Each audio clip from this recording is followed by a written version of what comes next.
So, in case anybody's asking, you know what I'm thirsty for? What are you thirsty A tall glass of milk. for? Seriously, I got Oreos, dude.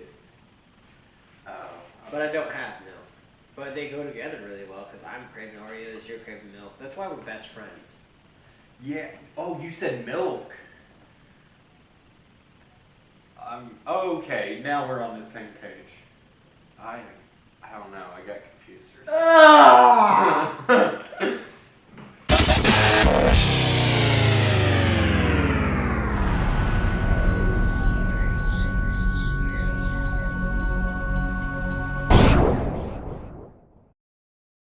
No talking politics. No talking religion. No generally being an asshole. And I get to decide whether or not I think you're an asshole. Here we are, Thank you, sir. taking this with ice. Welcome to Brent's Bourbon. This week is a good episode here, and I know a lot of people they down like the standard stuff, but this is just some Wild Turkey 101. It's kind of my it's not my go-to, but it's a good whiskey. Like if you haven't tried it, I really enjoy Wild Turkey. I mean, what would you say? Like it's just it's smooth. So I just want to go over the topics we were looking at today. And there was a quote. I should have looked at more in detail. But I am not a smart man. No one has ever accused me as such.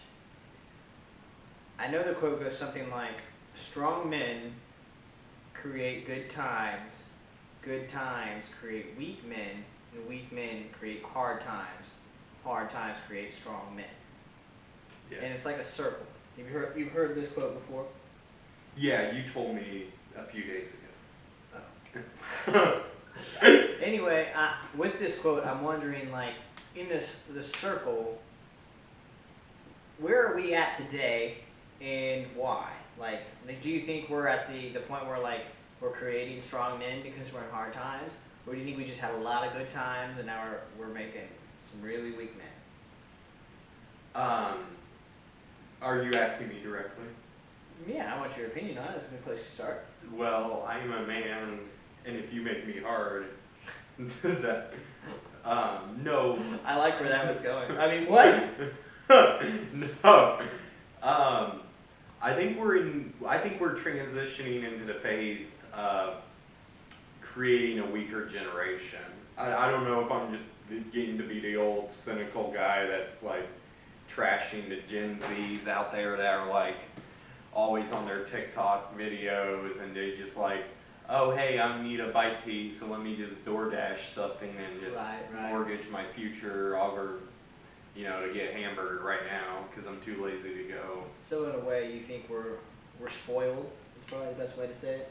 Yeah, everything's readily available. You want food, yeah, there's an app for that. You want to hook up with somebody, there's an app for that. I'm glad you brought that up because I didn't know how to really say it without coming off as a little mean. Because I've been accused of that a time or two in my life. Yeah. I think we're at the point where we got weak people, and I don't want to say men because women are just as much. Like I was in the ring. Probably more so. And I've seen some really great women that can really pull their weight, and they're badasses. There's no other better word for it than that.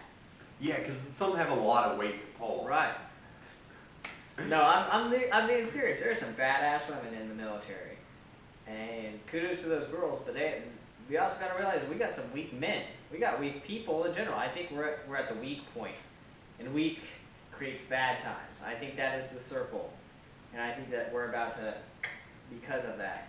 I think that's and it's exactly what you're saying. It's because we're pampered. Like we've always had things, and I'm just as guilty, man. When I went to boot camp for the first time, man, I had to do my own laundry. Yeah. I had to do my own bills. I had to do everything, and it was like, what the heck? And yes, I've grown a lot, and I'm sure college kids have to go through that too.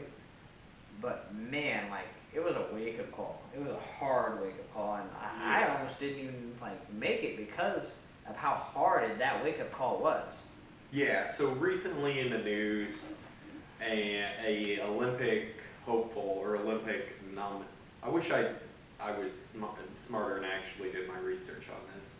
So she, So an Olympic competitor. yes, so she got banned from competition due to, um, being on the grass as opposed to staying off the grass. So she tested positive for marijuana. Yes. And like, I don't get that because it's not an enhancing drug in any means. And the fact that you can do amazing things like this while smoking weed, like, dude, I can't even go out and run anymore. It's not because I Smoke a lot of weed. I smoke a little ganja, if you didn't know. It's because it's healthier than alcohol. I don't want to sit around and get drunk all day, every day. So, my vice is actually marijuana, not alcohol. Big surprise.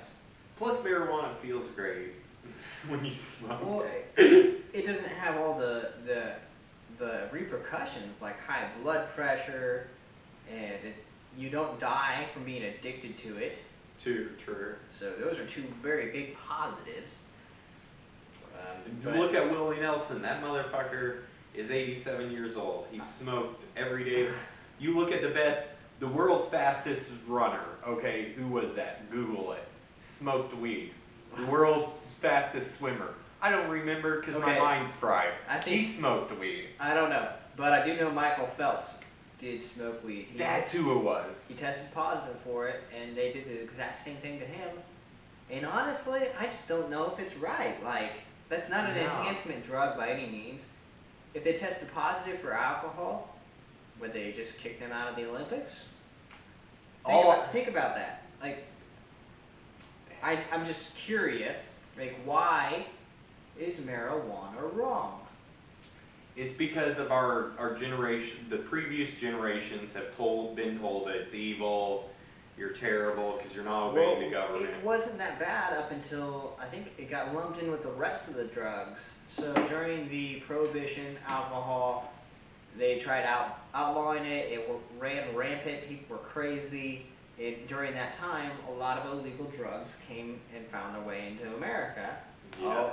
I mean, I know the American history. I don't know the rest of the world's history. I should really learn that. Probably. But during this time, marijuana was one of those. I think it was the Reagan administration that eventually lumped marijuana in with the rest of all the hard drugs, like they made it like cocaine and methamphetamines. Fun fact: methamphetamines was given to you by your government. Yes. Yeah. If you don't know that history, look that up. The government invented meth. Yeah. So, can you imagine smoking weed with Michael Phelps? That dude with that huge of a lung capacity. You hand the bong to him, and you're like next in line, and he's like, "Sorry guys, it's out." Yeah, dude, he's got a cheer me on tomorrow. Right. And I just don't think that kicking someone off from marijuana is right. And honestly, if you have your belief about marijuana, like it makes you lazy, or you just don't like the smell of it, or whatever your issue is, that's perfectly fine. I accept that and I believe in that. There's other ways to do it. Like I personally, I stick to gummies, and it's because I sleep better. I'm just happier in general. I don't really smoke the real stuff unless it's like a holiday weekend, like the 4th of July. But that's good, man. That's my thoughts on it. That's my thoughts. I just don't think it's right that someone should be punished in that aspect. No, you're absolutely right. Because this woman's trained her whole life. She's at the peak of her career, about ready to go represent the good old US of A. Right. And then the USA turned their back on her and shit in her face because she wants to toke up a little. She wants to relax at the end of the day after training hard. What she said, and I don't know the story behind it, but her biological mother passed away. And I just went through something very terrible with one of my friends, Taylor, as you saw on one of my previous shows. He passed away recently. And it's a hard thing to deal with. That wasn't my mother, that was my friend. I can't imagine what this girl's going through. Like, yeah, honestly, it's better than going to alcohol for it, because I've done that before, and I'll tell you, that doesn't end well. So another thing about Shikari, like, a lot of people are hating on her style right now. And it's like, okay, yeah, she got her nails did. She has this weird hairstyle. Yeah, okay, number one, it's probably her background. Who cares? Number two, she's not working a customer service job, right? Yeah, and honestly, you can take your people can take their personal opinion of the way she dresses and does her nails and shove it up your fucking So ass. her job was literally to, was she a track star, runner? Yeah, trash. She had to run fast. If she could look good while she does it, and it made her feel good about herself, so be it. Like, she's doing her. Like, that's what America, that's the most American thing you can do, honestly, is be yourself. Yeah, it's the E pluribus unum in a nutshell. Right. Out of like, many one. Like, So personally, we don't all want to be the same. And It's not I America. suck at this, but I do not understand a lot of African American culture. I do Me not. either. Like, the only real rap I've listened to is Eminem. But And I do feel like they should express themselves and be free in that. And I do feel like a lot of these retail culture places need to loosen up just a little because we need to be accepting that everyone's different. Yeah, like there's HR departments that tell people if there's a job candidate or an employee that wants to grow out dreads, oh, major pushback. But one thing that's concerning about you, Brent, is when you bring up African American culture as a white guy, the first thing you mention is rap music. Dude, honestly, what fucking trailer park did you grow up in? I grew up in a double wide trailer for sure. I mean, Okay. Did you think Jeff Dunham was funny? he was hilarious growing up. And did you root for Jeff Gordon, or were you more of a? Dale Earnhardt. His son sucks though. Don't get me started. Our next topic here is essentially about the first proven man, right? Like. Yeah. So they found this guy in the Was it in near Antarctica? Yeah, And he was frozen in between the ice cap. Iceland and Greenland, somewhere like. Oh, yeah, it was north, like cold, and he was the still Arctic frozen Ocean. when they found him. Yeah, and so I'll just let you guys see here. I mean, basically what we're looking at here, they found a man in the ice, and this was a number of years ago. But they recently discovered he was killed, like by another man, because they had an arrow in his shoulder and a rock or something bashed over the top of his head. Like he was suffering from two different types of hemorrhaging, and they found him frozen in ice, which is like ridiculous. Don't like talk this, shit when you're This over is the not phone. only like the oldest recorded murder, but this is the oldest recorded man. Like, this is nuts for us. It's just, Yeah. it's fascinating. Talk shit, you get hit, even in the ice age. I guess, like. And he had like a skinny bone structure, right? Yeah, he sure does. Like, I don't know what to think of this. Like you could kick Like his we had his ass. flush. We've not only done that, but we determined he had so many different diseases already. Yeah, he definitely. Like I think they said that he had like Lyme disease or something. And it's like the ice age. It had to be when he got frozen. Yeah. Like, wow. Yeah, this is the result. Oh man, we're out of wild turkey. That's a mother bitch. That's a mother bitch right there. Motherfucking A. Yeah, fucking. So if you like the content, or Subscribe. Bye.